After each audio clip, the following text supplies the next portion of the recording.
అందరికీ నమస్తే అమ్మ. ఒక 2 డేస్ నుంచి మన ఛానల్ నుంచి ఎటువంటి అప్డేట్ రాలేదని చాలామంది అడుగుతున్నారు. సో, ఏమైపోయారు సార్ అని కామెంట్స్ కూడా ఆ యూట్యూబ్‌లో పెట్టడం జరుగుతుంది. ఏమైపోలేదు, ఇక్కడే ఉన్నాను. ఓకేనా? అయితే నా ప్రయత్నం నేను చేస్తున్నాను.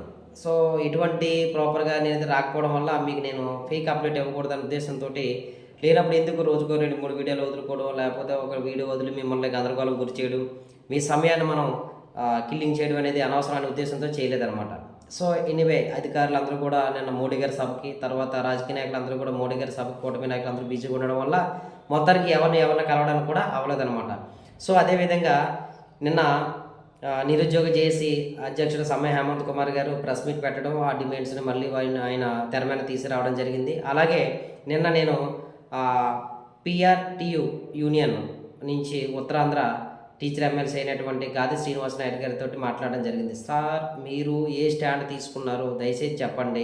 సో, ఎందువల్లంటే ఎస్టీయు ఆల్రెడీ తీసుకుంది, ఒక స్టాండ్ తీసుకోవడం జరిగింది. ఏపీ ఎస్టీయు అనేది ఒక స్టాండ్ తీసుకుంది కాబట్టి మీరు ఎటువంటి స్టాండ్ తీసుకున్నారంటే డెఫినెట్గా మాస్టరు మనం ఆల్రెడీ రేపు సోమవారం, మంగళవారం ఆ 2 తారీఖుల్లోని విద్యాధికారులతో మీటింగ్ అనేది ఉంది, సమావేశం అయి ఉంది.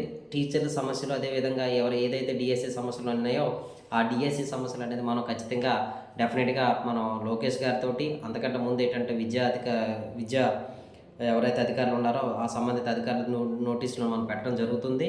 డెఫినెట్గా మా వంతు కృషి అయితే మేము చేస్తామని నేను చెప్పడం జరిగిందనమాట. సో, ఏదైతే మీరు కోరుకుంటున్నారో ఆ 3 నుంచి 4 అంశాలు నేను కూడా నా సార్ కూడా స్పెషల్గా సార్, ఎందుకనంటే మేము మీకోసం ఏం చేసామో మీకు తెలుసు. సో, కాబట్టి ఈ సందర్భంలో నిరుద్యోగుల పక్షాన మీరైతే నిలబడవలసిన అవసరం ఉంది.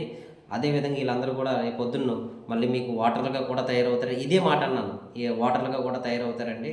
సో, కాబట్టి మీరు ఖచ్చితంగా ఆ యూనియన్ తరపు నుంచి మీరు స్ట్రాంగ్ నిర్ణయం తీసుకున్నంటే, లేదు మా రాష్ట్ర అధ్యక్షుడు నేను కూడా డెఫినెట్గా సోమవారం, మంగళవారం కూడా ఆ 2 తారీఖులు అమరావతి వెళ్తున్నాము. మేమైతే మేము ఎంతవరకు చేయాలో ఆ ఫైట్ అయితే మేము చేస్తాం. అలాగని ఆయన మనకి కొద్దిగా హామీ ఇవ్వడం అనేది జరిగింది. అయితే ఈ హామీ అనేది అల్టిమేట్గా ఎమ్మెల్సీ గారు అడుగుతారా, లేదా రాష్ట్ర అధ్యక్షుడు అడుగుతారు, వీళ్ళందరూ ఎవరు అడిగినా సరే అల్టిమేట్గా నిర్ణయం తీసుకోవాల్సిందే నారా లోకేష్ గారు, సీఎం చంద్రబాబు నాయుడు గారు. సో, కాబట్టి వాళ్ళ నిర్ణయం మీదే మనకు ఆధారపడి ఉంటుంది. కాబట్టి ఈలోపు మనం చేయవలసింది ఏంటంటే ఇంకా చదవడమే. సో, మీరు అదే గుర్తుపెట్టుకోండి. దయచేసి ఆ సోషల్ మీడియాకి మీరు ఎంత దూరం ఉంటే అంత మంచిదని క్లియర్ కట్గా చెప్తున్నాను. బుర్ర పాటు చేసుకోవద్దు. ఏయో వీడియోలు చూస్తారు, పిచ్చి పిచ్చి వీడియోలు అన్నీ చూస్తారు. చూడడం వల్ల ఏమవుతుందంటే వాయిదా పడిపోతుందని ఒకరు చెప్తున్నారు, తర్వాత మరొకటి ఎట్టుంటుందని ఒకరు చెప్తున్నారు, తర్వాత వచ్చారంటే వాళ్ళ కేసు వేశారు కాబట్టి మొత్తం డిఎస్సీ జరగదని మరొకరు చెప్తున్నారు. ఒక రకరకాలైనటువంటి ఫేక్, అంటే నేను ఎవరిని ఏం అనలేము, ఎందువల్లంటే వాళ్ళ విజ్ఞత అది. సో, కాబట్టి మనం ఒక జెన్యూన్ ఇన్ఫర్మేషన్ ఇవ్వడానికి ఎందుకు వాళ్ళకి అంత ఇబ్బంది అవుతుందో నాకైతే అర్థం అవ్వట్లేదు. సో, కాబట్టి మనం చూసే వాళ్ళు ఉన్నట్టయితే యూస్ పెరిగేటప్పుడు చేసి కూడా ఖచ్చితంగా చేస్తాడమ్మా. ఇప్పుడు నేను ఏం చెప్పినా మీరు నమ్మేస్తాను అనుకోండి, నాకు రోజుకు 4-5 వీడియోలు చేయడానికి ఇబ్బంది ఏంటి? ఏదో సమయభావం చూసుకొని చేస్తాను కదా. కాబట్టి అది ఫేక్ అని తెలిసినప్పుడు కూడా మనం మళ్ళీ ఆ తంబలేని చూసి మనం నొక్కుతున్నాం. ఖచ్చితంగా మనం ఆ వీడియో చూస్తాం. దానివల్ల వ్యూవర్షిప్ అనేది వాళ్ళకి వస్తుంది. ఎవరికైనా, నాకైనా సరే, ఇంక్లూడ్ మీ. సో, కాబట్టి అది ఫేకు ఇలాంటి అన్నప్పుడు 2-3 వీడియోలు చూసి నా దాన్ని మీరు స్కిప్ చేశారు, లేకపోతే అన్సబ్స్క్రైబ్ చేశారు నా ఛానల్ని. అప్పుడు ఏంటంటే నేను ఆ ఫేక్ వీడియోలు చేయను. సో, కాబట్టి దయచేసి అది చేసే వాళ్ళకైనా కొద్దిగా మనం కామన్ సెన్స్తో చేస్తే మంచిది అనేటువంటిది నా ఒపీనియన్. ఎవరు చేసినా, అది నేను చేసినా సరే మంచి థంబ్నెయిల్స్ పెట్టేసి చూడటం వల్ల ఏమవుతుందంటే ఏదో జరుగుతుంది అనేటువంటి మీ హోప్తో మీరు ఉంటారు. సో, దయచేసి ఒకటే మీరు గుర్తుపెట్టుకోండి, రేపు ఎల్లుండి 2 డేస్ కూడా ఏంటంటే పిఆర్టీయు యూనియన్, అదేవిధంగా ఏంటంటే ఎస్టీ యూనియన్, అంటే టీచర్ ఉపాధ్యాయ సంఘాల యూనియన్లు అయితే మాత్రం మీ యొక్క సమస్యను తన భుజస్కంధాలపైన వేసుకోవడం జరిగింది. కాబట్టి డెఫినెట్గా ఆ సమస్య అయితే మాత్రం స్ట్రాంగ్గా వెళ్తుంది అనమాట. ఓకేనా?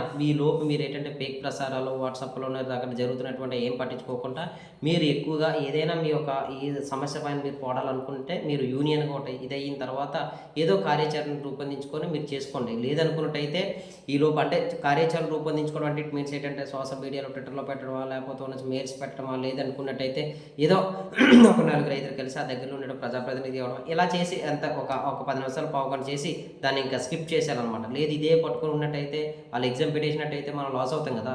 సో, కాబట్టి ఇవన్నీ దృష్టిలో పెట్టుకొని మీరు డెఫినెట్గా ఖచ్చితంగా చదవండి. ఒకవేళ ఏదైనా సమాచారం రేపెల్లింట్లో కానీ వచ్చినట్టయితే నేను అదే చెప్పాను, సార్ ఇస్తారా ఇవ్వరా, ఇంకా ఇంకొక 25 డేస్ 30 డేస్ ఉంది, ఇదన్నా మానసికంగా సిద్ధమైపోయి చదువుకుంటారండి. అదేదో మీరు ప్రభుత్వం దగ్గర నుంచి ఒక ప్రకటన వచ్చే విధంగా చేయమని నేనైతే కోరడం జరిగిందనమాట.